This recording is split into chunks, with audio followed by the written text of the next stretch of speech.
जय हिंद दोस्तों, मैं सनम फडनीस, आप देख रहे हैं master today news. Master today news में आप सभी का स्वागत है। 20 जनवरी रविवार के दिन बॉम्बे कॉलोनी में बबलू शेमना इनके कार्यालय का उद्घाटन किया गया। ये उद्घाटन गृह निर्माण मंत्री जितेंद्र आवाज जी के हाथों किया गया। इसमें एनसीपी के कई कार्यकर्ता और पदाधिकारी भी मौजूद थे। ये उद्घाटन किस तरह से किया गया, जिसके हम आपको वीडियो बताएंगे, देखिए हमारी इस वीडियो।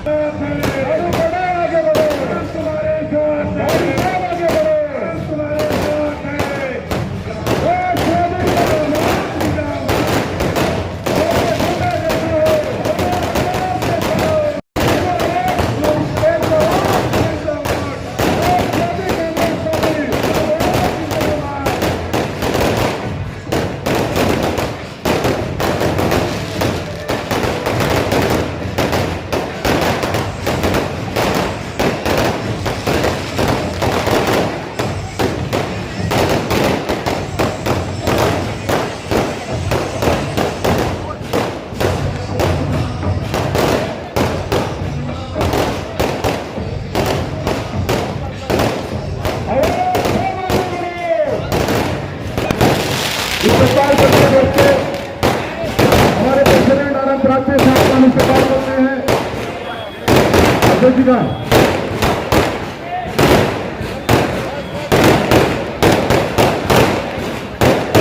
राष्ट्रवादी कांग्रेस पार्टी के तमाम नगर सेवक, तमाम नगर सेविकाओं का हम इस का इस्तेमाल करते दोस्तों।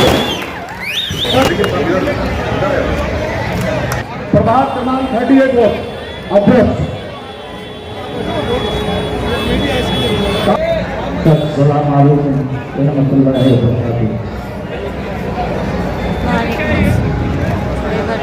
नमस्कार माझ्या बहिणींना।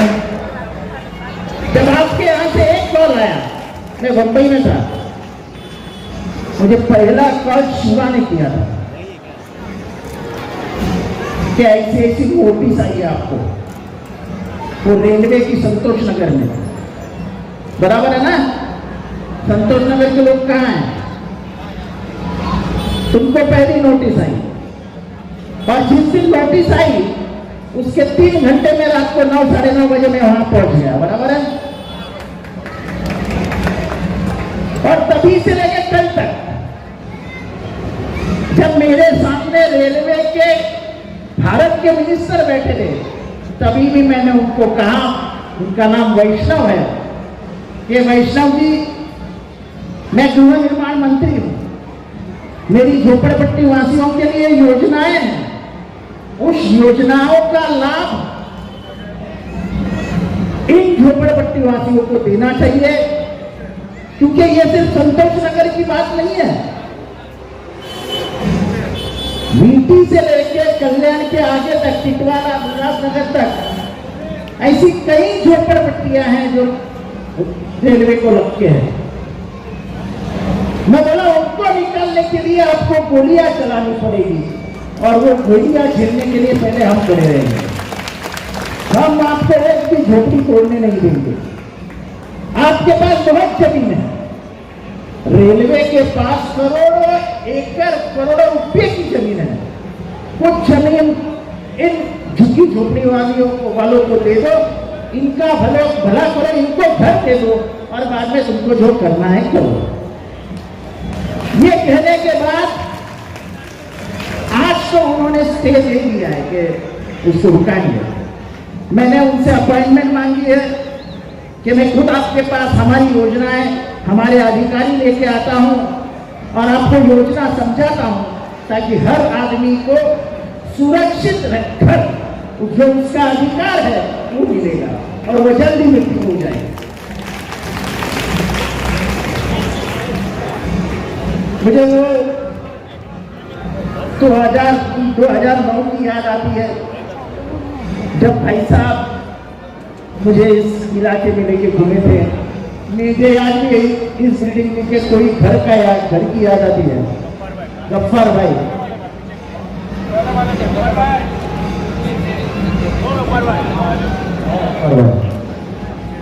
तो चुनाव के बीच में यहाँ आके वो एक बहुत ही खूबसूरत चिकन बनाते थे, मुर्गा। वो मुर्गा खाके में फिर चुनाव के प्रचार को निकलता था। आज एक आदमी दिख नहीं रहा है मरहूम हेमंत साहब, आदम भाई मच्छीवाला, एक अपना बड़ा कट्टर समर्थक था। ये कोरोना के काल में बहुत लोग अल्लाह से प्यारे हो गए। आदम भाई, अशरफ भाई, जिगर भाई, तो मेरा दोस्त है एक मच्छीवाला, क्या नाम? जुबेर भाई मच्छीवाला। उसको हर तरीके की दवाई मैंने दिलवाई,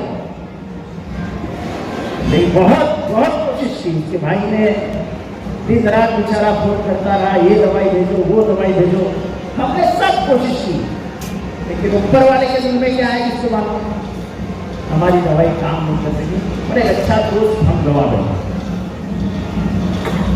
पर हर घर से कोई ना कोई इस महामारी में मारा गया। खुदा ने एक बार फिर से दिखा दिया कि मेरे से बढ़ के इस दुनिया में कोई नहीं है, दवाई नहीं।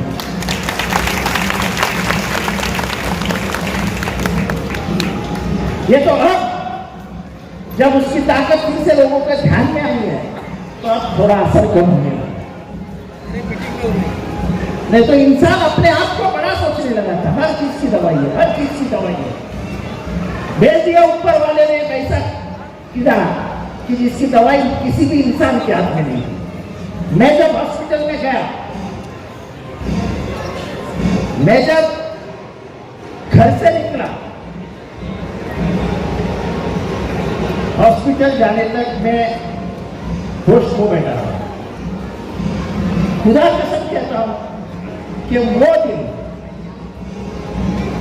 और हॉस्पिटल में जब मैंने आंख खोली वो दिन, उस दिन तक क्या हुआ वो 14 दिनों में आज भी मेरे दिमाग में नहीं, मुझे याद ही नहीं आता क्या हुआ। लोग कहते हैं कि कुर्सी पे बैठा था, चल रहा था और अचानक उन्हें बोला नहीं कुर्सी मंगा। और जुपिटर में हुआ, फिर बहुत सारा खेल हुआ, फिर मैं फोर्टिस में गया और तभी से उन डॉक्टर की कमाल थी, ऊपर वाले की और आपकी दुआएं, और मैं बच्चे फिर से आपके यहाँ आपकी सेवा करूँगा।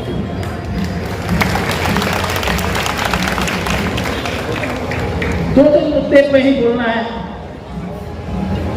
एक जमाने में इस इलाके में बहुत पानी की किल्लत हुआ करती थी, खास करके ये प्रकाश कॉम्प्लेक्स, संतोष नगर और प्रकाश कॉम्प्लेक्स में बहुत किल्लत हुआ करती थी, शाहू नगर में भी हुआ करती थी।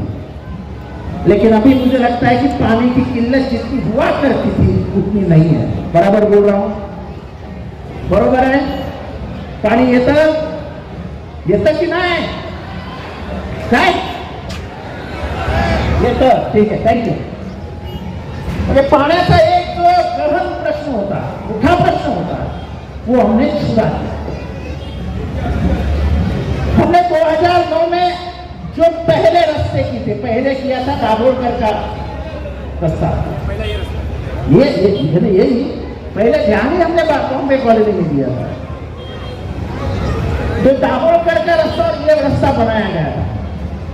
उस वक्त हमको ज्यादा जानकारी नहीं थी कि सीमेंट कैसा आना चाहिए, कौन कॉन्ट्रैक्टर चाहिए, सीमेंट का क्या मटेरियल कौन सा चाहिए, कुछ मालूम नहीं था। बस रास्ता छोड़ दिया कॉन्ट्रैक्टर के ऊपर। उस कॉन्ट्रैक्टर ने काम बराबर नहीं किया। अब 13-14 साल हो गए हैं। अब फिर सभी चीजों को बदलने की आवश्यकता है। आने वाले 6-8 महीने में ये पूरा रास्ता दाभोलकर से लेके ऊपर तक पूरा नया बनाया जाएगा। फिर से एक बार इसको नया किया जाएगा, क्योंकि मैं देख रहा था चलते आते आते बहुत सारी जगहों पे पत्थर निकल चुके हैं, यानी ऊपर का सीमेंट गायब हो चुका है। तो जो और गलियों में आपको साफ सुथरी गली मिलती है, वैसी गली इधर नहीं है। वो बनाने के लिए पैसे लाने पड़ेंगे। आपको मैं यकीन दिलाता हूँ, और मैं जो भी कहता हूँ कह के दिखाया, करके दिखाया, जो बोला करके दिखाया, जो बोला नहीं वो मैं करता ही नहीं। तुम्हारा संतोष नगर का रास्ता ठीक है, अभी ज्यादा उधर कुछ काम नहीं है, लेकिन ये जो मेन रोड है दाभोलकर से लेके ऐसा जाता है, वो पूरा नया बनाया जाएगा, खर्चे की कोई चिंता नहीं, हम करेंगे वो।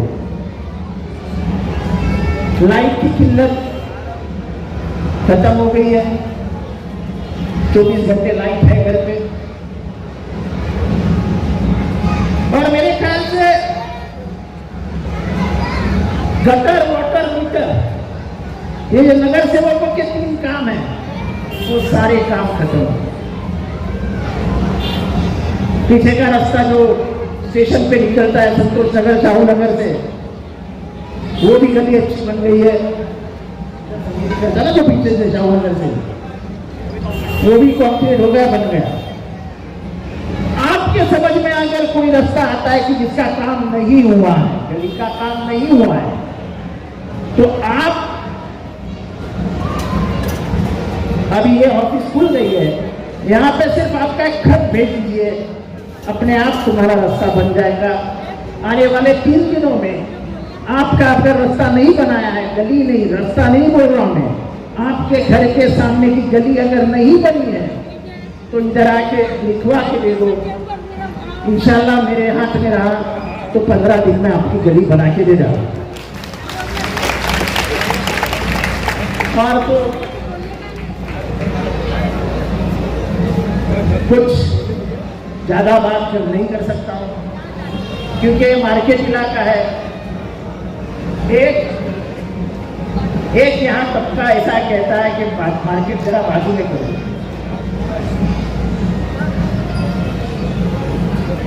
मार्केट बाजू में किया तो फिर लोग चिल्लाने लगते हैं कि हमारे साहब को गरीबों का एक पेट का ख्याल नहीं। ऐसे कैची में पकड़ा जाता हूं।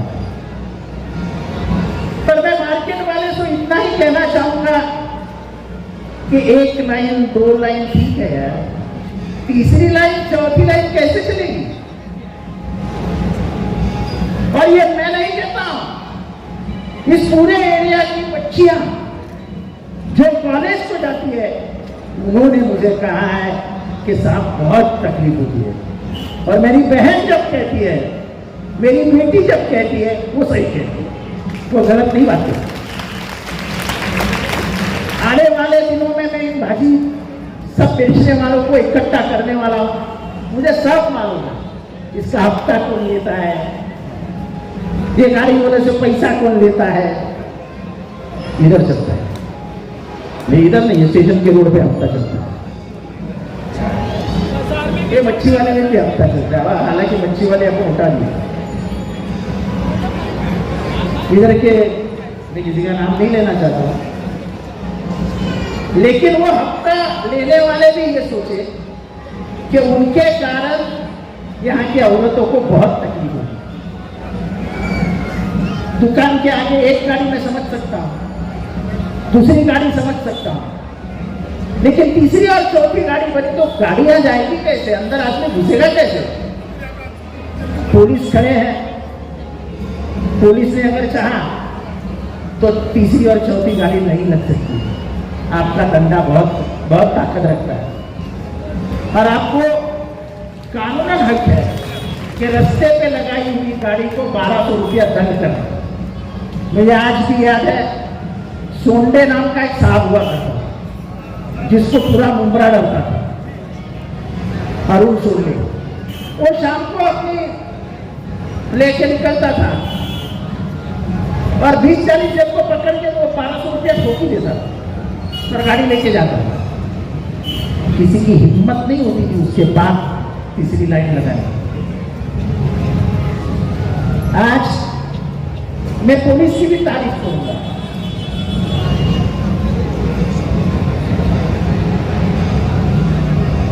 हाँ तो 1200 मांगो ना, अरे मैंने आज ही शुरू करो। कल किसने देखा है? आज, क्योंकि ये करना लोगों के लिए बहुत जरूरतमंद है।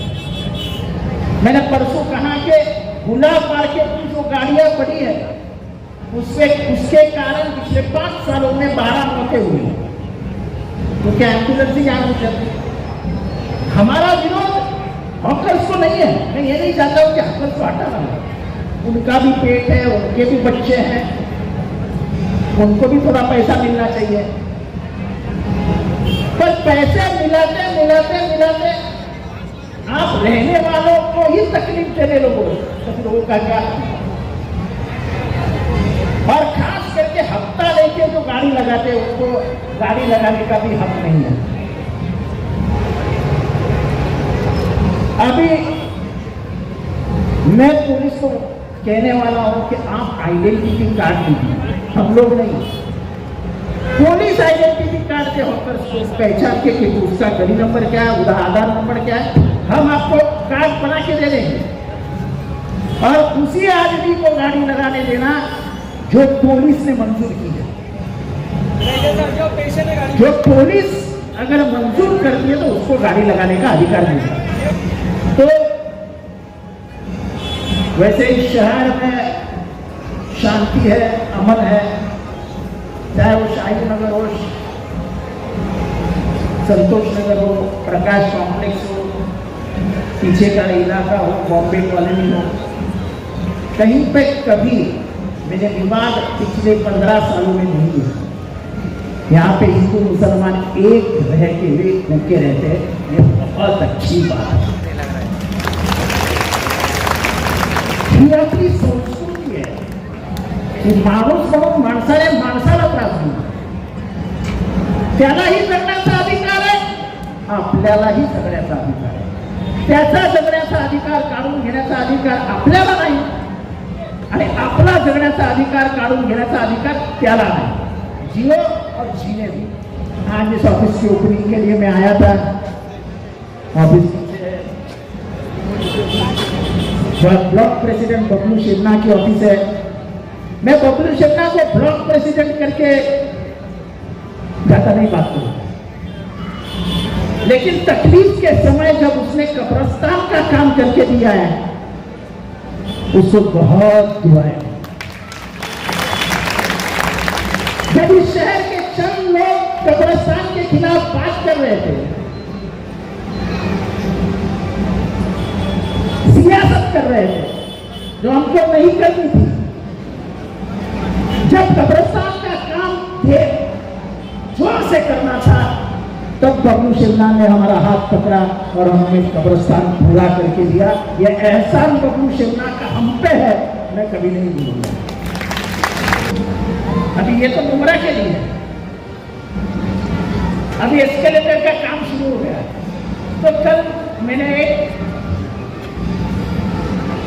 एस्केलेटर और लिफ्ट का दोनों का काम शुरू हुआ था, हमने खतबाजी की थी, लेटरबाजी की थी, मुमरा बंद करेंगे, स्टेशन बंद करेंगे। कल मैं बीजेपी के आमदार को एस्केलेटर शुरू करके ऐसा निवेदन देते हुए फोटो, अबे मेरे बात में नहीं बोलती, अबे ये काम शुरू हो गया है, आके देख।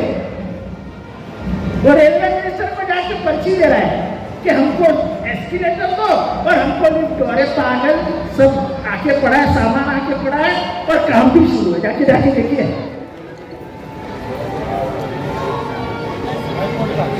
कुछ हाईकोर्ट के मसले ठीक है, लेकिन काम तो शुरू है।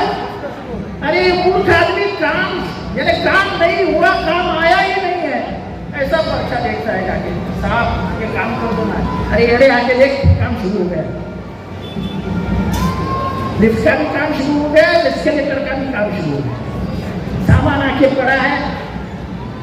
और मुझे लगता है कि यहाँ का स्टेशन मास्टर जो है वो मेरे कॉलेज का मित्र है, भाभी।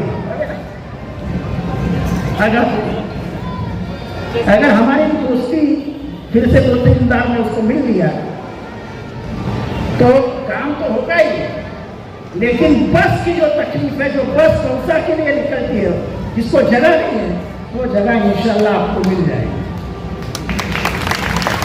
तो इन्हीं चंद बातों से आपसे इजाजत लेता हूँ। चुनाव बहुत नजदीक है, मालूम नहीं कब होगा। ऐसा कोई भी काम नहीं है जो आपने जितेंद्र आभार को बोला है और उसने किया नहीं।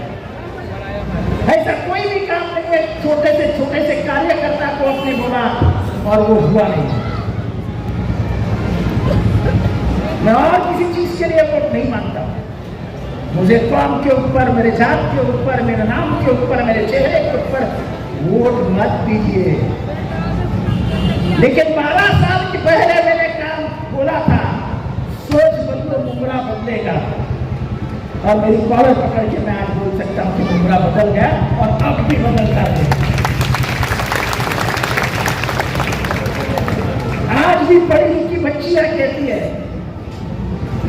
कि हमारा वो जमाना था जो अकबर अपने हमें मोमबत्ती के नीचे पढ़ाई करने लगाते थे, अब वो दिन नहीं रहे। हम कैसे पूछ सकते हैं कि मोमबत्ती जाकर 24 घंटे अगर किसी ने लाइट लाई है तो वो जितेंद्र अवार्ड में लाई है बच्चियां।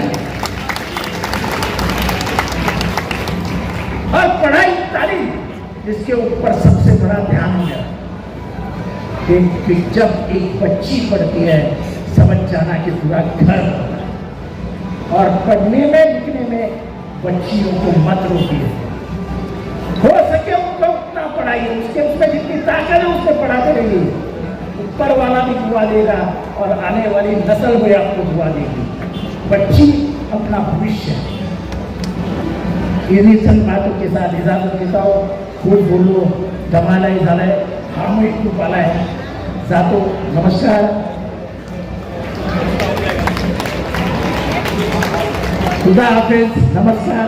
परत करी जब भी यहाँ मौजूद है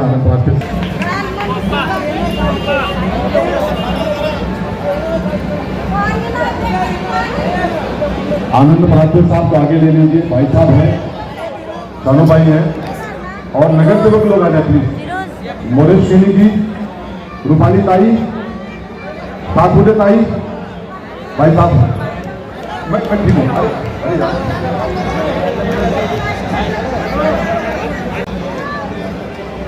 रूपाली ताई